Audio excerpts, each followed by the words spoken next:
बिस्मिल्लाहिर्रहमानिर्रहीम। अस्सलाम वालेकुम एवरीवन। आज मैं आपको बताने जा रही हूँ सीमाग्लूटाइड इंजेक्शन, जो कि नाम से आता है ओज़ेम्पिक के और सेमाटाइड के मार्केट में।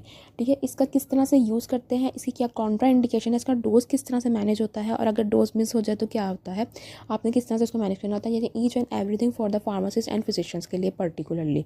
ठीक हो गया। अब यहाँ पर सबसे पहले मैं आपको बता दूँ कि ये जो है वो डिफरेंट पोटेंसीज में जो है वो आता है मार्केट में। अगर सीमाटाइड की हम देखें सीरीज़, जो कि फिरोसन की है, वो 0.25 में भी आती है, 0.5 में भी आती है और 1 मिलीग्राम में भी आती है। लेकिन जो ओज़ेम्पिक इंजेक्शन है वो 1 मिलीग्राम में आता है। ठीक है, एक इंजेक्शन आता है जिसमें 0.25 और 0.5 दोनों के वो जो है वो नॉब्स होते हैं। आप कोई भी जो आपको डोज रिकमेंडेड है आप उस पर कर सकते हो।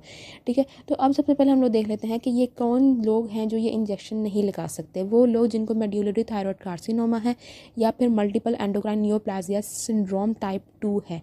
ठीक है, ये दो लोग जिनको खुद है या फिर अगर खुद नहीं है कि इनकी फैमिली में किसी को रहा है, तो वो बंदा जो है, वो पेशेंट जो है, उस पेशेंट को आप ये जो है ओज़ेम्पिक इंजेक्शन जिसमें सीमाग्लूटाइड है आप यूज़ नहीं करवा सकते, कॉन्ट्राइंडिकेटेड है।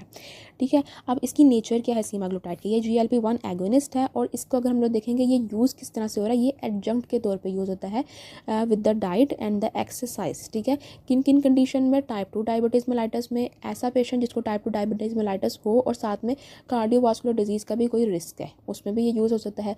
ठीक है, फिर ऐसा पेशेंट जिसको इस्टेब्लिश है कार्डियोवास्कुलर डिजीज़ और साथ टाइप 2 डायबिटीज़ मेलाइटस भी है, उनमें भी ये यूज़ होता है। ठीक है, और टाइप 1 डायबिटीज़ मेलाइटस के लिए ये यूज़ नहीं हो सकता।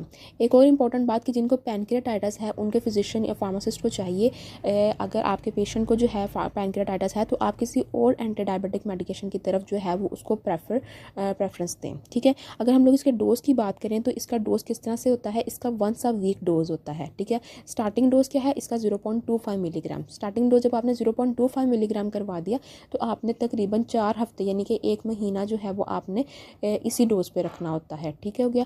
अब आपने जो है ये, क्योंकि स्टार्टिंग डोज है, ये मेंटेनेंस डोज नहीं होता। मेंटेनेंस डोज क्या है 0.5 मिलीग्राम। 0.5 मिलीग्राम फिर आपने मेंटेनेंस डोज देना होता है 1 हफ्ते बाद, 4 हफ्तों बाद।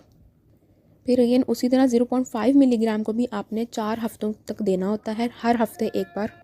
और अगर पेशेंट का ग्लाइसेमिक इंडेक्स जो है वो कंट्रोल में आ जाता है, ब्लड शुगर जो है वो कंट्रोल में आ जाती है, तो 0.5 will be his maintenance dose होगा उसका। ठीक है, अगर 0.5 मिलीग्राम जो है वो उससे कंट्रोल नहीं हो रही शुगर, तो फिर 4 वीक्स यूज़ करवाने के बाद जो है वो उसको फिजिशियन को चाहिए कि अपने जो पेशेंट है उसको 1 मिलीग्राम पर वीक पे ले आए।